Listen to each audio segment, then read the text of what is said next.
Welcome to National Institute Madurai. Question பாருங்க. Find the value of 0.868 into 0.237 plus 0.868 into 0.763 divided by 0.7 into 0.936 plus 0.7 into 0.064.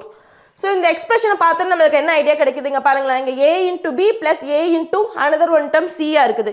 So இதில் எது நம்ம காமனாக எதாவது எடுக்க முடியுமான்னு பாருங்க. ஸோ இந்த எக்ஸ்பிரஷனில் ஃபர்ஸ்ட் மேலே நியூமரேட்டரில் எதை காமனாக எடுக்கலாம்? 0.868 காமனாக எடுக்கலாமா? 868. ஸோ பேலன்ஸ் என்ன இருக்கும்? 0.237 ப்ளஸ் 0.763. ஸோ நியூமரேட்டர் முடிச்சாச்சு. இப்போ டினாமினேட்டர் என்ன இருக்குன்னு பாருங்க. டினாமினேட்டர்லையும் 0.7 0.7 2 டைம்ஸ் வந்திருக்கு, நடுவில் ப்ளஸ் இருக்கு. ஸோ இந்த ரெண்டு டேர்ம்லேருந்து 0.7 காமனாக எடுக்கலாமா? ஸோ காமனாக எடுத்தாங்க என்ன வரும்? 0.936 ப்ளஸ் 0.064. இப்போ நம்ம என்ன பண்ணலாம்? உள்ளே இருக்கிறத ஆட் பண்ணலாமா? ஆட் பண்ண என்ன வரும்? 868 டிவைடட் பை 0.7. ஸோ இதை ஆட் பண்ணி பாருங்களேன். 7 + 3 10. ஸோ 0. 6 + 3 9. 9 + 1 திரும்பவும் 10 தான் 0.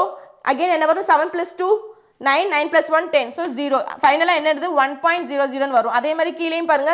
6 + 4 என்ன வரும்? 10. அகெயின் 6 + 3 9. 9 + 1 10. ஸோ 0. இங்கே என்ன இருக்குது? 9. ஸோ 9 + 1 10. ஸோ இங்கே என்னதான் இருக்குது? 1.000 வருது. ஸோ இதை நம்ம கன்சிடர் பண்ண தேவையில்லை.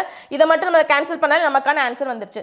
ஸோ இங்கே பாருங்க, இங்கே கீழே டினாமினேட்டர் என்ன இருக்குது? 0.7 இருக்குது. ஸோ 10ஆல் மேலே நியூமரேட்டர் டினாமினேட்டர் மல்டிப்ளை பண்ணலாமா? மல்டிப்ளை பண்ணாங்க என்ன வரும்? 8.68/7. இப்போ 7ஆல் கேன்சல் பண்ணிடுங்க. கேன்சல் பண்ணால் என்ன வரும்? 7 1 is 7, remainder 1, 7 2s are 14, remainder 2, 7 4s are 28. So the answer is 1.24. நம்ம ஆப்ஷனில் பார்த்தோம்னா ஆப்ஷன் டி தான் இது இந்த கொஸ்டினுக்கான ஆன்சர். தேங்க்யூ.